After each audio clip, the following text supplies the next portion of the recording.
Her sister See, laughed. this line She here draws seems homes she incorrect. will never Ah, own, that is the but the adjustment for the Duke hired her ventilation to shaft. design his new wing. The soft, golden morning light streamed through the small window of her modest room, illuminating the dust motes that danced like tiny spirits in the air.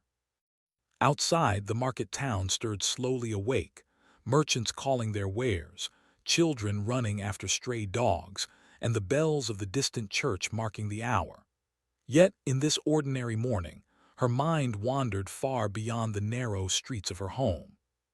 She drew houses she would never own, towers that scraped the clouds, gardens that shimmered under silver moonlight, and halls that echoed with laughter she had never heard. Her sister, Mara, often scoffed at her sketches.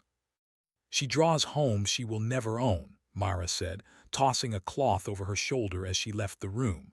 "One day, you'll learn that dreams won't fill your stomach." Elara did not answer. Words often failed her in the face of Mara's bluntness.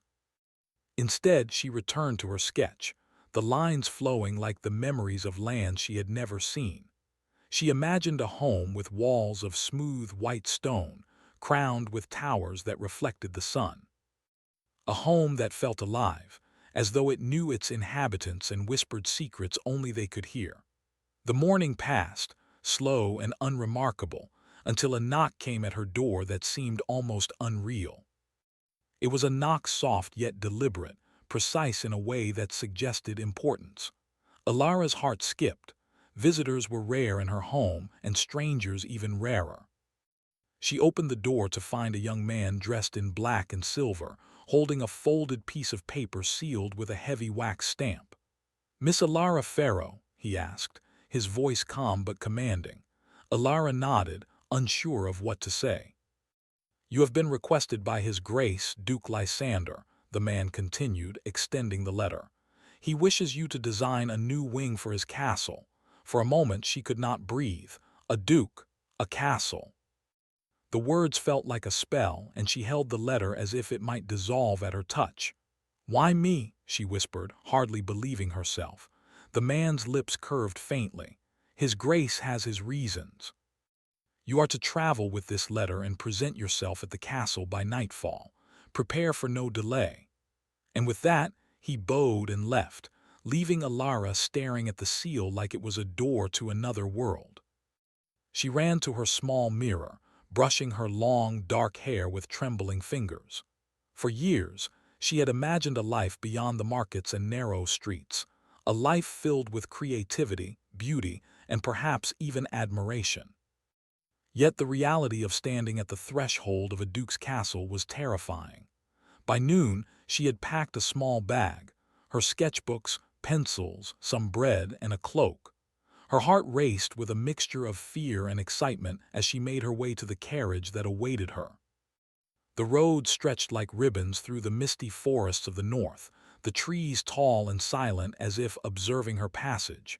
She clutched her bag tightly, wondering what kind of man the Duke might be.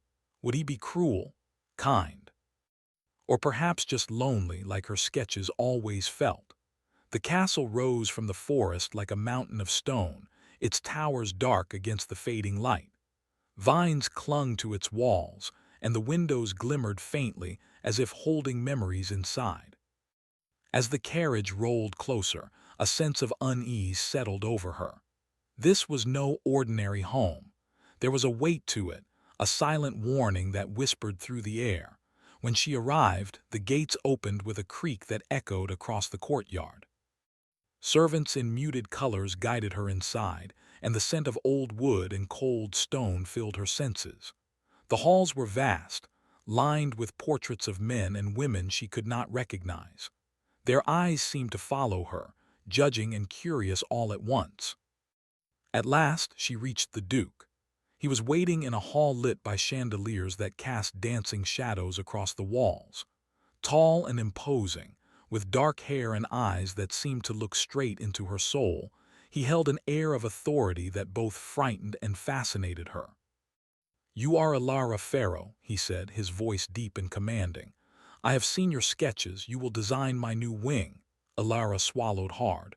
I will do my best, Your Grace." The Duke inclined his head. "See that you do, But know this, the castle is not ordinary. It holds secrets old as the stones themselves. Many who have dwelled here have never returned unchanged.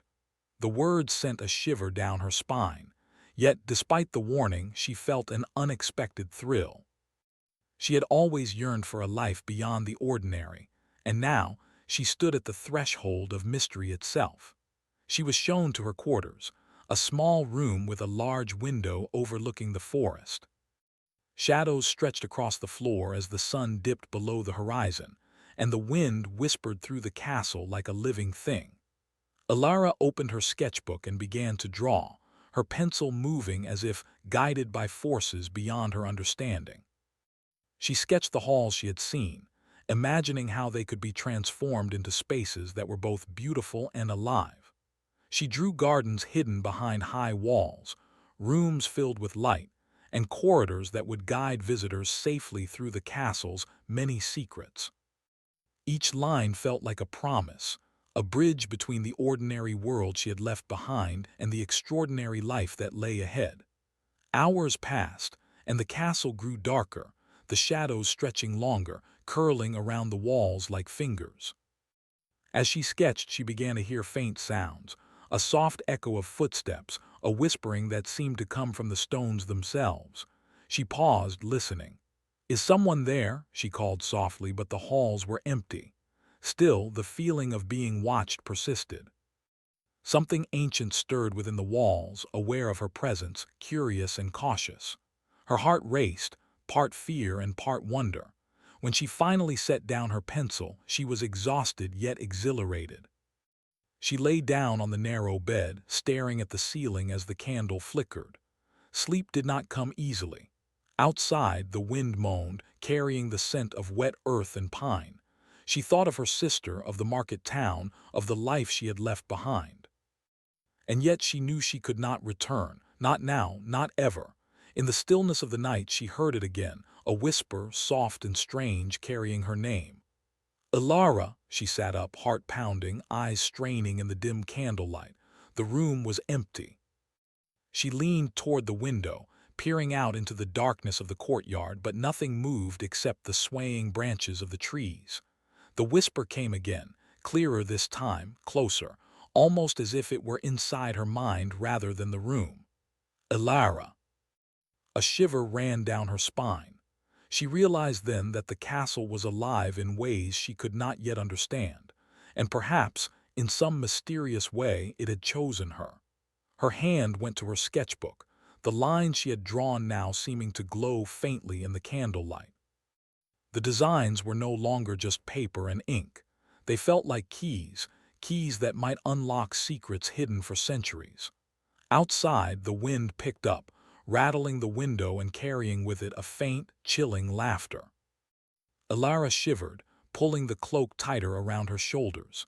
She did not know what awaited her in the depths of the castle, but she knew one thing: her life had changed forever.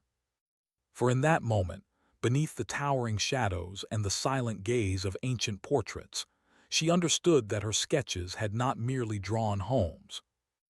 They had drawn a destiny that would intertwine her life with the Duke's, the castle's mysteries, and the magic that lingered in every stone and shadow. And as the night deepened, Alara realized she was no longer merely a visitor. She was a participant in a story older than the castle itself, a story of power, longing, and secrets waiting to be uncovered. The castle whispered again, almost approvingly, and Alara, heart pounding, knew she could not turn back. Not when the first page of this tale had only just been written. The next morning, the castle seemed even larger, more alive than the night before. Alara awoke to the faint sound of water running somewhere deep within the stone walls, as if the castle itself was breathing. The candle she had left burning the night before had guttered and gone out, leaving the room gray and silent, except for the whisper of wind through the high windows. She dressed quickly, her fingers still trembling from the strange events of the previous night. The whispering, she told herself, could be only the wind or her imagination, and yet she could not shake the feeling that something, or someone, had watched her from the shadows. Carrying her sketchbook, she wandered down the corridors of the castle, searching for the Duke. The halls were cold and quiet, lined with portraits whose eyes seemed almost alive. Each face told a story. Kings and queens, knights and ladies, some smiling gently, others staring with an intensity that made her heart ache. The castle was a museum of memories, yet it felt as if those memories were waiting for her to understand them. She reached a large hall with a high arched ceiling. Sunlight streamed through the stained glass windows, painting the floor in reds, blues, and golds. And there, standing near a massive fireplace, was Duke Lysander. He was taller than she remembered, his presence commanding, yet there was a quiet sorrow in his posture, a weight that made him seem almost fragile. He turned his gaze toward her, and for a moment the air between them seemed to shimmer. "You are awake," he said, his voice low, almost a whisper. "Good, we must speak of the wing. Come." Elara followed him into a smaller room, walls lined with books and maps. The scent of old parchment and burning wax filled her nose. He gestured toward a table cluttered with papers and sketches, some torn and others meticulously drawn. "This castle has many secrets," Lysander began, his eyes dark and unreadable. "Not all of them are pleasant. My family, our bloodline, has long been tied to these stones, and yet for all its history the castle is broken in ways no walls can show. That is why I have summoned you." Elara nodded slowly. "You want me to design a wing, but not just a wing, I think, something more." He regarded her silently as if weighing her words. Then he spoke, softer this time. "Yes, I want this wing to be a place of safety and light, a place that can heal what has been lost." She shivered slightly at the weight of his words. To heal centuries of pain with stone and design, it seemed impossible. Yet the challenge ignited a fire within her. For hours she sketched. The Duke rarely spoke, observing silently from across the table, sometimes leaning in to examine her work. She drew gardens hidden behind high walls, rooms that opened to sunlight even in the deepest towers, and halls that guided visitors safely through the twisting corridors. She drew the castle not as it was, but as it could be, alive, welcoming, and strong. Sometimes when Lysander spoke, his voice would drop to a near whisper. "Do not forget the shadows," he said one afternoon. "They are part of this place. They will test you. They test everyone." Elara paused, her pencil hovering over the paper. "Shadows, you mean the curse?" He hesitated, then nodded. "The castle has long memories. Those who have lived here without courage have vanished, in a manner of speaking. The walls remember everything, and the walls can act on their memories. You must be careful, careful." The word echoed in her mind as she continued to draw, feeling the castle shift beneath her fingers. There was power in her sketches, as if each line could awaken something sleeping within the stones. She began to realize that she was not merely designing rooms but shaping the very soul of the castle. Days passed. The Duke and Elara spent hours together, moving from room to room, measuring halls and studying light. Sometimes Lysander would speak of the past, a garden his mother had loved, a banquet hall destroyed by fire, a window overlooking the northern forest that had been shattered in a storm. Each memory was tinged with sorrow, yet he never spoke of himself, not fully. And yet Elara could feel it, the loneliness, the pain buried deep in his heart. He was both a king and a prisoner, bound by duty, by history, and by a curse he had inherited. Sometimes, when he thought she was not looking, his eyes softened, revealing a vulnerability few had ever seen. Elara found herself drawn to him, not only to his power or his mystery, but to the sadness beneath it, the quiet longing that mirrored her own. She wondered how someone could carry so much weight and still command the respect of an entire kingdom. One evening, as the sky turned a deep violet, she worked late in the library. The castle was silent, except for the occasional creak of old wood and the whisper of wind through the towers. She traced the lines of a hallway that led to a hidden garden, imagining it filled with flowers that glowed under moonlight. "You are still here," Lysander's voice came softly from the doorway. Startled, Elara looked up. I lost track of time." He stepped closer, his eyes studying her work. "Your designs, they are more than walls and halls. They are alive. The castle responds to them, I can feel it." Elara blushed. "I am only trying to make it better, safer." He nodded, a shadow crossing his face. "Yes, but be careful. The castle tests those who try to change it. It tests the heart as well as the hand." That night she returned to her room, feeling both exhilarated and uneasy. The castle was alive. She realized more clearly than ever, and so was the Duke, in a way she could not yet understand. She opened her sketchbook and stared at the pages, seeing not only designs but possibilities, rooms where he could finally rest, corridors where fear could be left behind, gardens where shadows could not reach. Sleep was elusive. She tossed and turned, hearing again the whispers from the walls. Sometimes they were soft, like the rustle of silk, and sometimes sharp, like the call of a distant bell. And always, in the deepest silence, she felt the Duke's presence, near yet distant, a constant weight pressing on her thoughts. The next day, Lysander brought her to the northern tower. From its window they could see the forest stretching endlessly, the trees shrouded in mist. He pointed toward the distant horizon.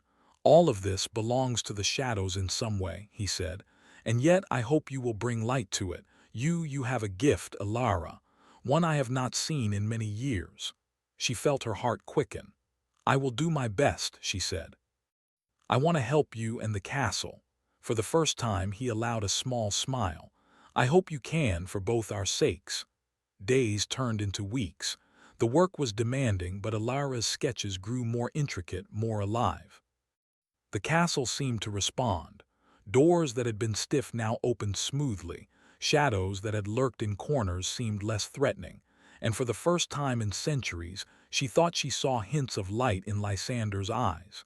Yet, not all was peaceful. Strange events occurred. Portraits seemed to shift slightly when she looked away. Candles flickered even when no breeze stirred, and sometimes she would hear footsteps echoing in empty halls. The castle was testing her, just as Lysander had warned. One night, as the wind howled outside, she wandered into the half-built wing. Moonlight spilled through the unfinished windows, casting silver patterns on the stone floors. She traced her hand along the walls she had designed, feeling the cool stone beneath her fingers. Suddenly, a gust of wind burst through the room and the shadows shifted violently. She stumbled back, heart pounding. "You shouldn't be here alone," a deep voice said behind her. Lysander appeared from the darkness, his figure both terrifying and comforting. His eyes, dark as midnight, locked onto hers. For a moment the world seemed to hold its breath. "The castle," she began, but he shook his head. "It tests you," he said simply. "But so do I in my own way." He reached for her hand, and for a brief moment she felt the weight of centuries of pain, longing, and loneliness in him. It pressed against her palm like an invisible force. Then, as quickly as it came, he pulled back, his expression hardening. "You must be careful," he warned. "Do not let this place consume you." Elara swallowed, her heart racing, her mind swirling with questions and fear. The castle, the Duke, the shadows, they were all connected, bound by secrets she was only beginning to understand. And yet, for all the danger, she could not turn away. That night she lay awake, thinking of the Duke, the castle, and the wings she had drawn. She realized that she had begun to care for him, not just as a client, but as a man shaped by centuries of sorrow. And she wondered, with a mix of fear and longing, whether he felt the same for her. Outside, the wind whispered through the towers, carrying a voice she could almost understand. It was soft, haunting, and full of promise. "Elara." She shivered, but this time, not entirely with fear. Somewhere in the darkness, the castle seemed to smile. The days that followed were both exhausting and exhilarating for Elara. Each morning, she awoke to the weight of the castle pressing on her shoulders. its walls heavy with centuries of secrets. She had grown accustomed to the strange whispers that drifted through the halls, to the shadows that seemed to move just beyond her sight, and even to the silence that sometimes spoke more loudly than any voice. Yet no matter how accustomed she became, the feeling of being watched never left her. Lysander, too, was changing, though slowly and cautiously. The Duke's usual distance softened in her presence, though never entirely. Sometimes, when he thought she was not looking, she would catch a glimpse of the man beneath the title, the one who had endured centuries of sorrow and solitude. His dark eyes, so often cold and unreadable, flickered with a quiet longing when he studied her designs. "Ilara," he said one morning, guiding her along a narrow corridor of the castle. The walls were cold stone, and the torches flickered as if reacting to his voice. "Do you understand the danger of this place?" She looked up at him, her pencil tucked behind her ear. "I think I do," she replied. "But I also think the castle wants me to understand it, not fear it." Lysander stopped walking and faced her. The light from the torches cast shifting patterns across his face, highlighting both the strength and the weariness in his features. "Be careful," he warned. "This castle has long memories. It can test your mind, your courage, and even your heart. I know because I have seen it happen before." Ilara nodded, though her curiosity burned brighter than her fear. She had begun to sense the castle's moods, its subtle reactions to her designs. Doors would open more easily when she felt confident. Hallways would seem less confusing when she felt brave, and the faint whispers seemed to soften when she worked with purpose. The castle, she realized, was alive, and it was learning from her as much as she was learning from it. They arrived at the unfinished wing she had been designing for weeks.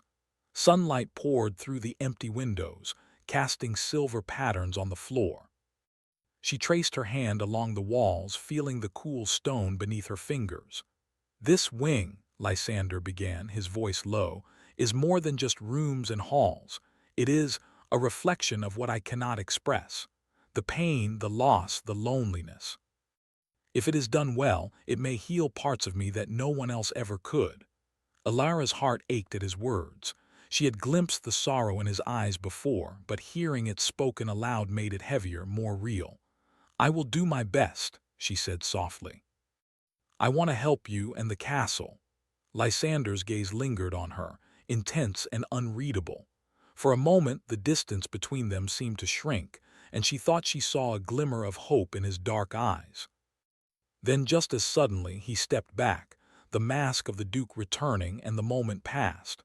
The days that followed brought new challenges. Strange occurrences grew more frequent. One evening, Ilara was alone in the northern tower when a door she had never noticed swung open on its own. She approached cautiously, her sketchbook clutched tightly to her chest. Inside was a room she had not seen before, filled with dust and shadows. On the far wall hung a portrait of a young woman, her eyes sorrowful, her expression hauntingly familiar. "Ilara," the whisper came again, soft as silk. She froze, scanning the room. The shadows seemed to gather, shifting toward her. The portrait's eyes seemed to follow her every movement. For the first time, fear clenched her heart. Then a hand rested gently on her shoulder. She spun around to find Lysander behind her, his presence both commanding and comforting. "Do not be afraid," he said. "The castle is testing you. It is showing you its memories, its regrets, its pain. You must be strong." I think it knows me," Ilara whispered. "It reacts to me." Lysander nodded, his expression serious. "Yes, and that is both a gift and a danger. The castle will test your heart as much as your mind. Do not let it sway you." Together they left the room, but the memory of the portrait lingered in her mind. Its eyes seemed to follow her still, a silent reminder of the castle's power and the responsibilities she carried. As the days passed, Ilara and Lysander's interactions grew more complex. They were bound by the work they shared, yet each conversation carried an unspoken tension. Every glance, every word seemed layered with meaning. Alara found herself drawn to him in ways she could not fully understand. She longed to know the man behind the Duke, to understand the depth of his sorrow, to touch the part of him that the castle could not reach. Lysander, for his part, struggled with his own feelings. He had spent centuries building walls around his heart, fearing attachment and betrayal. Yet, in Alara's presence, he felt those walls begin to crumble. Her courage, her creativity, and her kindness touched parts of him long forgotten. He wanted to reach out, to trust, to allow himself to feel, but the shadows of his past whispered warnings and he hesitated. One evening, a storm descended upon the castle. Rain lashed against the windows, and the wind howled through the towers. Alara worked late in the half-built wing, the candlelight flickering against the stone walls. She was so absorbed in her sketches that she did not hear the soft footsteps approaching until a shadow fell across the paper. "You should not be here alone," Lysander said, his voice low and tense. Alara looked up, startled. I wanted to finish this. The storm, it makes the castle feel alive, like it is watching." He stepped closer, his eyes dark and intense.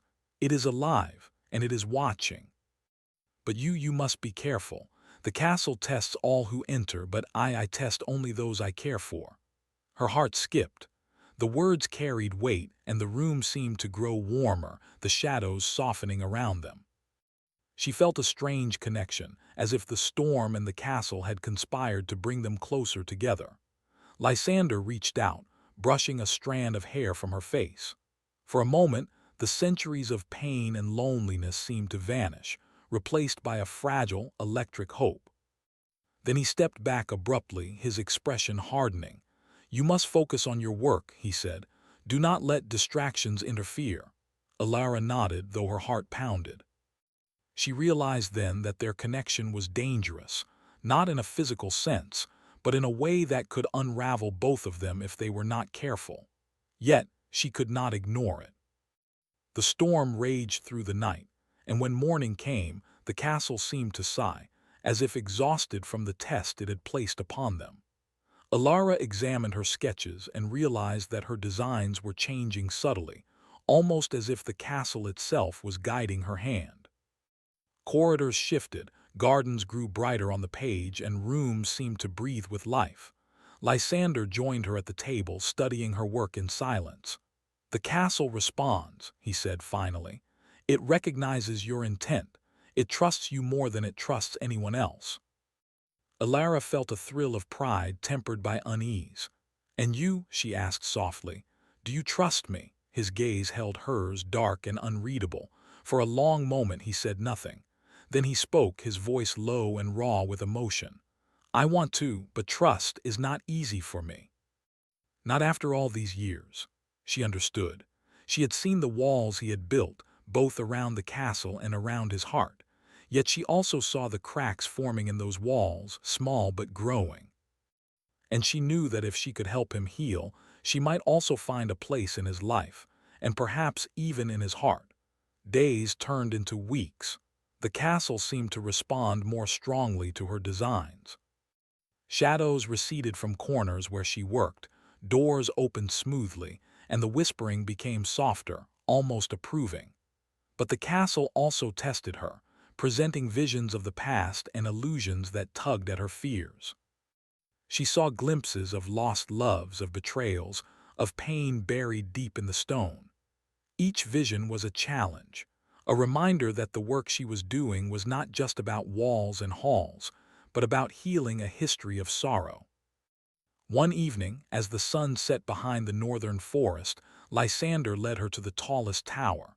From its window the world stretched endlessly, bathed in gold and shadow. "This tower," he said, his voice soft, "was where my father waited for news of my mother when she disappeared. He waited in hope and in despair. The castle holds these memories, and they weigh upon me still." Alara placed a hand on the stone windowsill, feeling the weight of history beneath her fingers. "Then we can make it better," she said. "We can build something new, something that heals, not hurts." He looked at her, eyes filled with emotion he could not hide.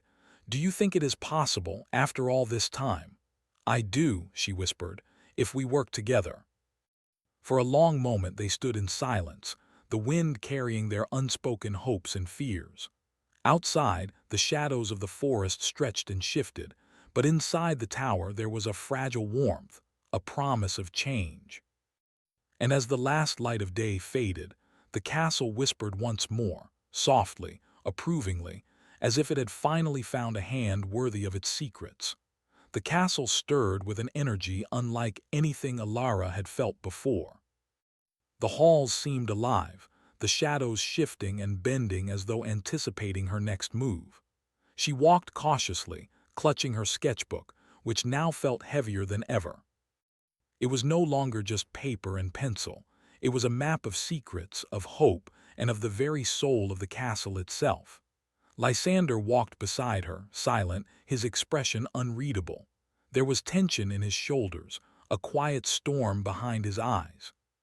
He had warned her countless times that the castle would test her courage, but now she understood that the test was not only of her mind or heart, it was a trial of both. "Are you ready?" Lysander asked softly, breaking the silence. Alara nodded, though her heart raced. "I think so. I know this wing, the designs, I can feel what must be done." They moved through the half-built corridors, the air thick with the scent of stone and damp earth. The castle groaned around them as though acknowledging their presence. Every corner held memories, both joyous and tragic, and every shadow seemed to watch them closely. Suddenly, a violent gust of wind swept through the hall, slamming doors and extinguishing the few candles that remained. Shadows twisted and stretched along the walls, taking shapes that made Alara's breath catch in her throat. The castle was testing them now, testing their courage, their resolve, and their bond. "Stay close to me," Lysander commanded, his hand brushing hers for a fleeting moment. It was a touch that sent warmth through her, but also reminded her of the fragility of their connection. They entered the central hall of the new wing, a vast space that seemed both incomplete and alive. The unfinished walls pulsed faintly, reacting to their presence. Alara placed her hand on the stone, feeling a strange vibration beneath her fingers as if the castle itself were breathing. "You feel it too," she whispered. Lysander nodded. "It is alive, and it is protective but also dangerous. It will test us both. Only together can we see this through." They began the task of completing the wing, working side by side. Alara guided her designs, shaping corridors and rooms, while Lysander used his knowledge of the castle's history to anticipate its reactions. Shadows lurked in corners, whispers drifted through empty spaces, but they pressed on, trusting in one another and in the delicate magic of their combined efforts. Hours passed, and the castle seemed to grow more restless.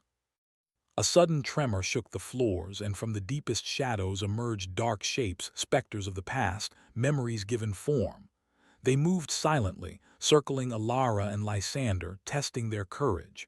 Alara's hand trembled as she clutched her sketchbook. "Lysander, what are they?" "Shadows of the past," he said grimly. "The castle shows them to those it wishes to challenge. They will vanish only if we face them together without fear." A shape emerged first, a tall figure, shrouded in mist, with eyes like burning coals. It whispered accusations and regrets, echoing tragedies that had long been buried within the walls. Alara felt her chest tighten, the weight of centuries pressing down upon her. "Do not falter," Lysander shouted, stepping forward. "They cannot touch us if we face them together." Taking courage from his words, Alara held her ground. She opened her sketchbook, placing it on the stone floor, and traced a design with her fingers. Light began to glow faintly from the pages, spreading to the walls and corridors. The specters hissed and recoiled, unable to resist the power of her vision. Lysander joined her, raising his hands toward the shadows, and a golden light emanated from him as well. Together, their combined will push the specters back, forcing them to dissipate into mist. The castle trembled, then fell silent, as if acknowledging their victory. For a moment they stood in quiet awe, the weight of the test lifting.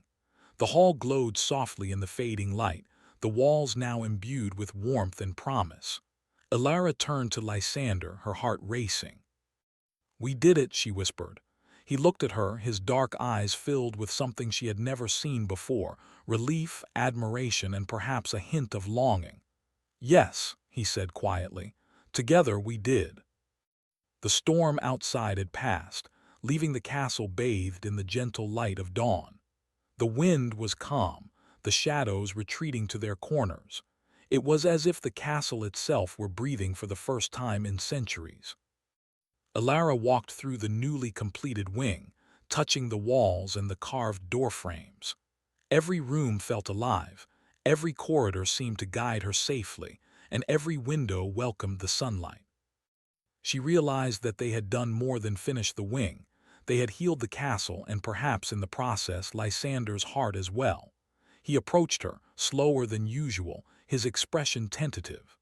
"Ilara, she turned to him, sensing the weight of unspoken words. "Yes," he took her hand gently, holding it as if it were fragile and precious. "I have spent centuries closing myself off. I thought I could never trust, never feel, but you have shown me something I had almost forgotten: hope, courage, and the possibility of light." Tears welled in her eyes, a mixture of relief and joy. "And you've shown me that even the darkest places can be transformed, that even sorrow can have a beginning of healing." For the first time, Lysander smiled without reservation. It was a small, fragile smile, but it held the weight of centuries of longing and loss. "Ilara, you have brought life back to this castle and to me." Their hands remained clasped, and for a moment the world outside ceased to exist. The castle, the shadows, the past, all seemed to fade into silence, leaving only the two of them, bound by trust and hope. As they moved through the halls, they noticed subtle changes. Portraits seemed brighter, the floors no longer creaked underfoot, and even the faint whispers had softened into something like music. The castle, it seemed, recognized their bond and accepted it. Days turned into weeks, and the new wing became a place of beauty and sanctuary. Guests and servants marveled at the warmth and light of the spaces, and even Lysander himself felt a peace he had never known. He often walked the halls with Ilara by his side, explaining the history of the castle, the stories behind the rooms, and the memories held within its walls. One evening, as the sun set over the northern forest, Lysander led Ilara to the tallest tower. From its window the world stretched endlessly, bathed in gold and shadow. "This tower," he said softly, "was where I waited for answers I feared I would never receive. And now I have answers, I have hope, and I have you." Ilara looked out over the horizon, the wind brushing through her hair. "The castle has changed, and so have we," she whispered. He turned to her, eyes filled with a quiet intensity. "Yes. Together we faced the shadows, faced the past, and we prevailed. This is only the beginning, Ilara. We have a future to build, not just for the castle, but for ourselves." A gentle warmth spread through her chest. She realized that she had not only built walls and halls, but also bridges. Bridges between the past and the future, between sorrow and hope, and between two hearts that had finally found each other. The castle whispered around them approvingly, softly, like a parent proud of its child. It had tested them, challenged them, and in the end it had embraced the life and light they had brought. And as the last rays of sunlight faded behind the forest, Ilara and Lysander stood together, looking toward the horizon. The wind carried no more whispers of fear, no shadows of the past, only the promise of tomorrow, bright and infinite. "Ilara," Lysander said, his hand brushing hers once more, "we have faced centuries of sorrow, and yet here we are. What we build from now on will be ours." She smiled, a smile full of hope, courage, and love. "Yes," she said, "ours." And in the silence that followed, the castle seemed to breathe deeply, at peace for the first time in centuries. Its walls, once heavy with shadows, now carried the warmth of light, hope, and the enduring bond between two hearts that had dared to face the darkness together. The future stretched before them, vast and endless, and for the first time both knew that the home they had drawn and the life they would live was truly theirs.